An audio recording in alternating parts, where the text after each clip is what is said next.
यह है लफड़ापुर और यहाँ पर दो गैंग का राज है। एक गैंग को शाका का बाप जुगनू चलाता है जिसका नाम है खूनी पंजा, और दूसरी गैंग जिसे शबनम का बाप बशीरा चलाता है उसका नाम है मौत का मंजर। इन दोनों गैंगों में बहुत दुश्मनी रहती है और रोजाना इनकी गैंगवार होती रहती है, जिससे लफड़ापुर के लोग बहुत परेशान हो जाते हैं। सारे लोग जब इंस्पेक्टर शेर सिंह के पास शिकायत करते हैं कि इन गैंगों ने हमारी जिंदगी मुश्किल कर दी है, तो शेर सिंह इनके खिलाफ कुछ करने की सोचता है। वह सबसे पहले जुगनू के पास आता है और उससे कहता है, तुम्हें अब यह दुश्मनी खत्म कर लेनी चाहिए।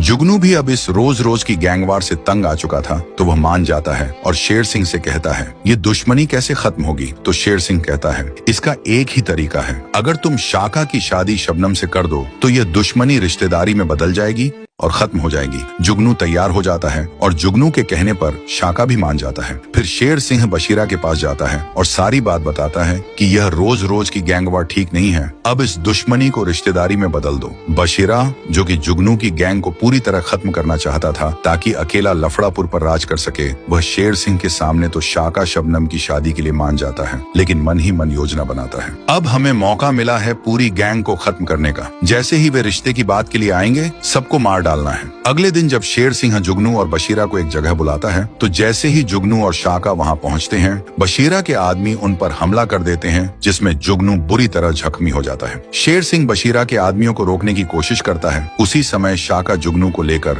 अस्पताल पहुंचता है, लेकिन 2 दिन अस्पताल में रहने के बाद डॉक्टर शाका को बताता है कि जुगनू अब कोमा में चला गया है। इस पर शाका बेहद गुस्से में आ जाता है। अब सवाल यह है, क्या शाका जुगनू का बदला ले पाएगा या नहीं?